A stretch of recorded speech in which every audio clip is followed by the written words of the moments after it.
Ya, Assalamualaikum warahmatullahi wabarakatuh. Seperti telah disampaikan Pak Nurul tadi, maka pada perkuliahan ini terkait dengan pengembangan software dan penjaminan software. Tentunya penjaminan software di sini penjaminan software yang berkualitas tentunya. Namun sebelum bagaimana mengembangkan software yang baik maupun bagaimana menjamin software yang baik, maka alangkah baiknya kita mereview ulang kuliah mengenai rekayasa perangkat lunak. Seperti kita ketahui, tentunya software itu tidak terlepas daripada bidang pengembangan software.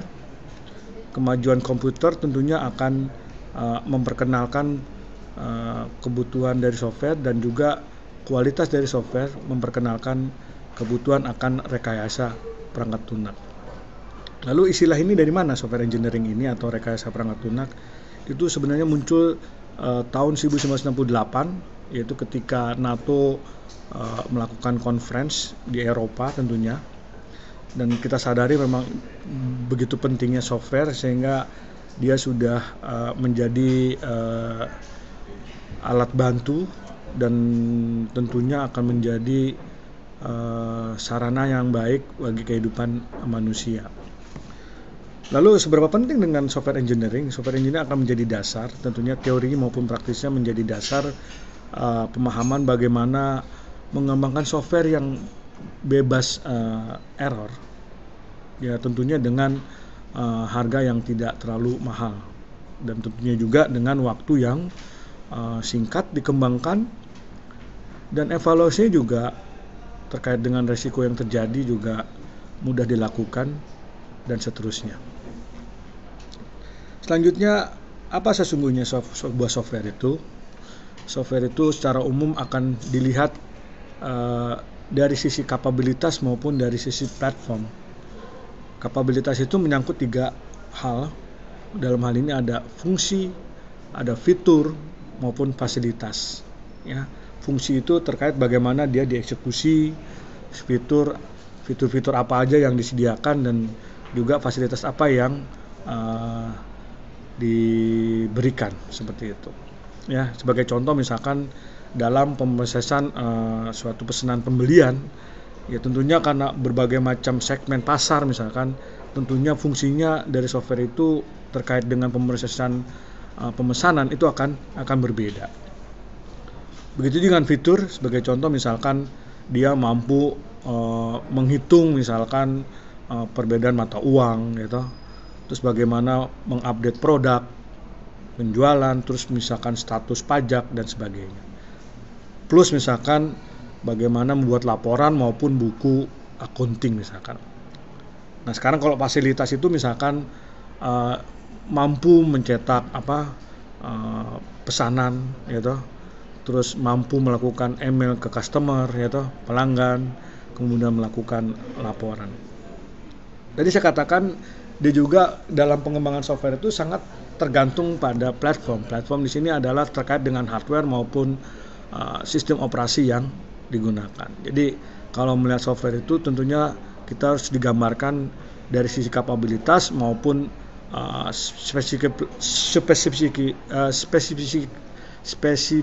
spesifikasi platform yang akan digunakan sehingga software itu berfungsi ya atau berjalan. Ya tentunya tidak terlepas tadi ceritanya, ya kita harus tahu definisi software ini, dan ini akan berbeda kalau kita hanya sekedar coding ya. Jadi software itu merupakan kumpulan instruksi, di mana instruksi ini membutuhkan suatu input, dan input ini akan dimanipulasi untuk menghasilkan keluaran yang diinginkan sesuai dengan terminologi atau keinginan dari fungsi atau kinerja yang ditentukan oleh si pemakai software. Ya tentunya di samping itu dia harus memuat atau mengandung juga sekumpulan dokumen ya, seperti misalkan manual software ya. Dalam arti di sini manual ini adalah membantu memahami sistem software tersebut. Dan saat ini software dianggap terdiri dari tentunya ada shortcode ya toh, terus sifatnya executable ya toh, dapat dijalankan artinya, terus ada desain dokumen, ada operation, terus ada manual system, dan juga petunjuk instalasi maupun petunjuk implementasi ya. Nah, software ini banyak orang yang mendefinisikan berbagai versi ya toh. Dan salah satunya mungkin nanti kita lihat IEEE seperti apa. Namun demikian kita lihat software itu pasti memuat sebuah instruksi ya toh, yaitu komputer program. Jadi kemudian kalau dieksekut menghasilkan fungsi maupun kinerja yang diharapkan. Kemudian juga dia memuat struktur data yang memungkinkan program dapat memanipulasi informasi yang sesuai ya. Yang ketiga adalah dokumen, yaitu menggambarkan bagaimana software itu beroperasi dan bagaimana program tersebut digunakan. Atau ada definisi lain. Jadi di sini terkait dengan istilah software merujuk pada sekumpulan program komputer, ada prosedur, kemudian dokumen terkait. Nah, dalam dokumen terkait itu bisa macam-macam, ada flowchart, manual dan sebagainya, yang menggambarkan si program tersebut dan bagaimana dia digunakan. Atau pastinya software kumpulan program yang memiliki tujuan untuk meningkatkan kapabilitas dari hardware. Atau definisi yang baku dari IEEE ya. Jadi di sini software merupakan koleksi program komputer, aturan prosedur, dan dokumen dan data yang terkait. Ya. Lalu pada subchapter berikut, seberapa penting itu sebuah software. Jadi kita tahu bahwa software itu akan menjadi driving force kehidupan kita ya. Dari sisi bisnis dia akan menjadi pendrive pengambilan keputusan, terus juga dapat digunakan untuk investigasi ilmiah, scientific modern, maupun engineering. Dalam engineering misalkan untuk problem solving ya, dan sebagainya ya. Ya tentunya di sini software memiliki impact pada masyarakat maupun budaya secara signifikan ya. Ya kita lihat hampir setiap hari mulai anak SD sampai dewasa itu boleh dikatakan sangat kehidupannya itu sangat terkait dengan komputer, walaupun dari sisi mobile komputer tentunya ya, di dalam hal ini misalkan pakai HP, pakai Genote dan sebagainya, pakai GTAB atau pakai tab dan sebagainya. Dan ini secara hardware juga komputer itu juga terus tumbuh, dan tentunya softwarenya harus mencoba mengimbangi sesuai dengan peningkatan dari atau pertumbuhan dari hardware tersebut ya. Nah, selanjutnya di samping tadi definisi, tentunya kita harus perlu tahu jenis-jenis software. Dan kembali lagi ini kuliah hanya mengulang, mungkin adik-adik atau teman-teman sudah pernah dapat dia satu, dan ini mengulang kembali sebagai pengingat, mereverse ya. Jadi ada tipe-tipe software atau jenis-jenis software ya. Di sini ada dua jenis software ya secara umum. Yang pertama adalah sistem software, dan ini tentunya memuat namanya sistem operasi maupun seluruh utilitas untuk memungkinkan komputer itu berfungsi ya.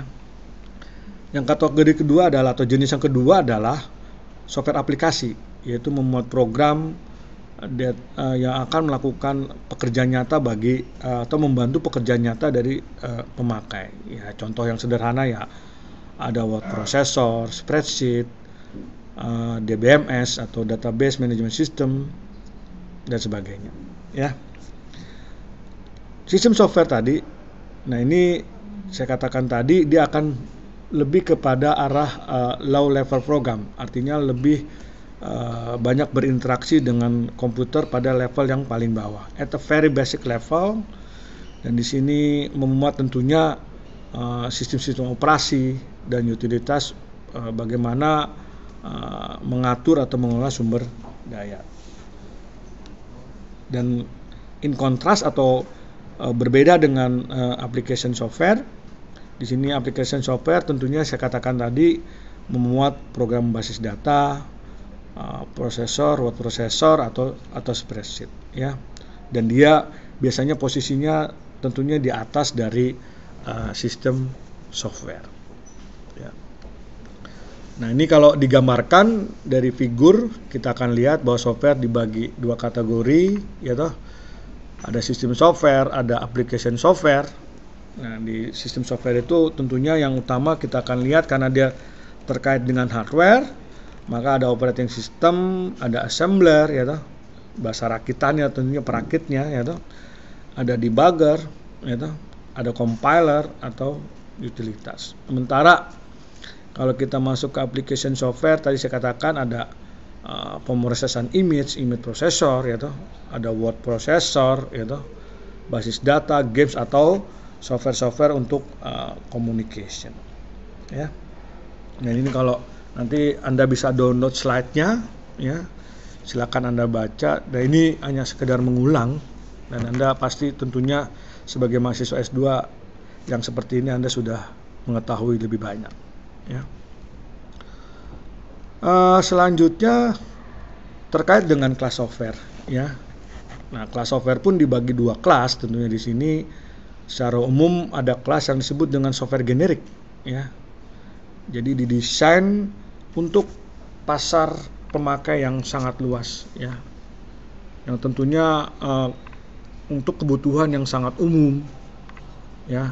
Jadi siapapun diharapkan bisa menggunakan gitu, ya. Nah, ini disebut generic software, dan biasanya generic software ini harusnya adalah dari sisi codingnya itu sendiri harusnya lebih stabil, ya. Dan ini biasanya mudah dimengerti oleh si software engineering, ya. Dan produk terkait dengan software engineering ini tentunya sifatnya adalah pada pasar terbuka, ya. Dan di sini macam-macam nih. Misalkan kalau terkait dengan DBMS kita tahu misalkan ada ERP, ada CRM, ya toh, atau ada CAD/CAM, ya toh, atau produk-produk untuk basis data, browser, ya toh, dan sebagainya. Itu adalah contoh-contoh software generic. Yang kedua adalah customized software, artinya software sesuai dari kebutuhan si pemakai. Jadi bisa di-customize, ya. Mengapa perlu ada software ini? Ya tentunya yang generic tadi itu tidak sesuai dengan kebutuhan si user tadi. Nah, ini contohnya kalau misalkan sistemnya untuk legacy system, ya. Ya, contoh legacy system mungkin Anda tahu atau teman-teman tahu, ya, misalkan untuk proses control system, atau misalkan atau sistem manajemen traffic, dan itu kan contoh-contoh sistem tersebut tidak mungkin kita memakai software yang generik. Atau misalkan untuk hospital management system, ya itu juga tidak mungkin, ya. Di sini misalkan terkait dengan generic tadi, developer memanage, kalau misalkan lihat kategori ini, si developer akan mencoba memanage a generic product, sementara customer akan mencoba memanage customized product. Dengan kata lain apa? Requirement, spesifikasi of generic dikontrol oleh developer, sementara dalam kasus produk yang bisa di customize, maka kontrolnya ada di customer dan dipengaruhi oleh praktek-praktek di dalam sebuah industri seperti itu, ya. Sementara itu dulu, nanti kita lanjutkan.